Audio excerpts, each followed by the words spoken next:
Nouveau lancement réussi pour Ariane 5 mercredi soir, qui a réussi son envoi pour Eutelsat. Elle a envoyé le plus puissant processeur numérique au monde. Un satellite de télécommunication européen qui s'appelle Eutelsat Konnect VHTS et qui est fabriqué par Thales Alenia Space.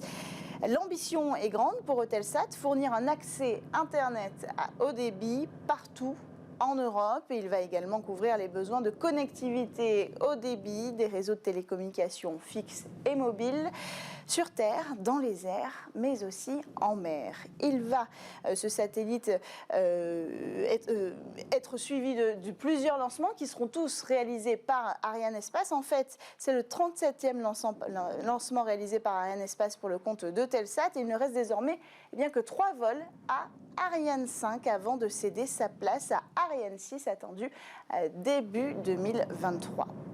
Autre actualité, une triste nouvelle, la disparition de Frank Drake, le père fondateur de l'Institut SETI, qui est mort à l'âge de 92 ans. C'est lui qui, dans les années 60, a donné vie au projet SETI, aux côtés de l'astrophysicien Carl Sagan, un programme d'écoute du ciel destiné à capter les signaux électromagnétiques de notre galaxie, auquel on doit notamment le fameux signal WOW. Un scientifique visionnaire qui a donné son nom à la célèbre équation de Drake, qui tente, elle, de définir le nombre de civilisations extraterrestres capables de transmettre des signaux électromagnétiques dans la galaxie. Évidemment, l'Institut SETI va poursuivre son œuvre et nous suivons avec attention ses travaux. Autre actualité, la NASA qui a réussi depuis la planète Mars à produire 100 minutes d'oxygène. C'est la toute première fois qu'on arrive à transformer du dioxyde présent sur Mars en oxygène, et surtout dans cette quantité. C'est possible grâce à MOXIE, un engin autonome composé de pompes et de compresseurs qui aspirent le dioxyde de carbone de Mars. Alors celui-ci, il a été envoyé sur Mars en février 2021 avec le rover Perseverance. C'est une réussite d'autant plus impressionnante que ce dispositif, il fonctionne tout le temps, c'est-à-dire de jour comme de nuit, et donc dans des températures extrêmes si nécessaire, et même en cas de tempête de sable. La NASA envisage donc désormais de renouveler l'expérience pour aller plus loin, à plus grande échelle, et augmenter le volume d'oxygène produit. Et donc à terme, elle pourrait permettre cette solution de l'alimentation en oxygène des équipes humaines qui seront envoyées sur la planète Mars. Cela pourrait couvrir la période de leur séjour et même le voyage retour.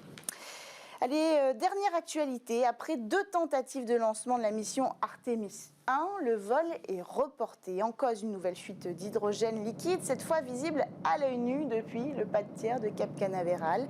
La 3e tentative n'a pour le moment pas de date officielle, et la fusée devrait donc retourner au VIAB, le bâtiment d'assemblage des engins spatiaux, pour y subir des tests. Le lancement, lui, pourrait être repoussé en octobre, selon Bill Nelson, le patron de la NASA, qui a précisé qu'il s'agirait dans ce cas-là plutôt de mi-octobre, puisqu'un autre lancement est prévu juste avant. Alors, pour aller plus loin et comprendre les conditions du report de cette mission, on va passer notre call actu, et aujourd'hui, nous avons en ligne Didier Schmitt, responsable exploration humaine et robotique à l'Agence spatiale européenne. Didier Schmitt, est-ce que ces difficultés, elles sont inquiétantes pour la pérennité du programme Artemis et de la mission Artemis 1? Oui, bonjour. Écoutez, d'emblée, non, pas du tout. Vous savez, c'est un peu comme si vous vouliez tester une nouvelle voiture de course, et quand vous faites le plein, vous avez un problème avec la pompe, ou plutôt avec des interfaces entre la voiture et le système de remplissage. C'est pas aussi facile que ça, parce que sinon le problème ne serait pas apparu. Manipuler des liquides, en l'occurrence ici c'était l'hydrogène liquide, à moins 190 degrés, c'est pas rien. Bon, c'est dommage parce que ce genre de choses aurait pu éventuellement être retesté avant, mais bon, des problèmes arrivent parce que tout est compliqué. Qu'est-ce qui explique que ça n'ait pas été testé avant? Il y a forcément eu des phases de test, mais il y a certaines choses qui ne sont pas testées avant. Comment on définit ça? Alors ça a été, quand je dis testé et retesté, ça veut dire quand ils l'ont testé, ça fonctionnait. Et ensuite, il y a eu un problème de valve qui ne s'est pas correctement ouverte.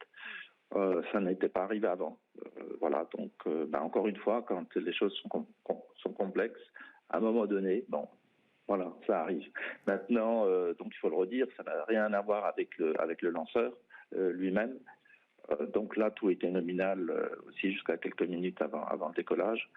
Le premier report, en fait, il faut revenir là-dessus, c'est en fait un senseur de température de l'un des moteurs principaux qui n'a pas fonctionné. Et ce qui leur a fait penser que le moteur n'était pas refroidi. En fait, il l'était. A posteriori, ils auraient pu lancer dès le premier essai. Effectivement, les conditions n'étaient pas réunies finalement à cause de ce capteur. Est-ce que ce report du lancement il pourrait avoir une incidence sur le déroulé de la mission Artemis 1 ? Est-ce que le fait de partir en octobre, par exemple, pourrait changer les choses ? En fait, oui, parce que si vous voulez, la mission d'origine avec le premier essai, c'était 42 jours. 42 jours, pourquoi ? Bon, déjà, il faut aller vers la Lune, mais ensuite, avec le module de service européen qui doit faire donc toute la trajectoire aller, toutes les manœuvres autour de la Lune, il faut dire que l'objectif, par exemple, est de faire un espèce de rase-mode à 100 km d'altitude et d'aller donc vers une ellipse qui a presque 70 000 km, faire d'autres manœuvres, revenir vers la Terre. Ben, tout ça, ça dépend de la position relative entre la Terre et la Lune. D'autant plus que pour le retour, il faut revenir 2 jours pour que le splashdown près de San Diego ne se fasse pas la nuit. Donc tout ça, c'est des calculs orbitographiques. Donc il faut ajuster un petit peu. Bon, on a des marges. Hein. L'objectif de la mission, donc au lieu de faire 80 ou 100%, ben on fera que 98% peut-être de tout ce qu'on voulait tester, mais c'est largement suffisant. Donc vraiment, ça dépend. La prochaine fenêtre de tir, si vous voulez, elle doit optimiser le temps qu'on a pour faire toutes ces manœuvres qui sont assez compliquées et de pas lancer effectivement quand la conjonction n'est pas optimale.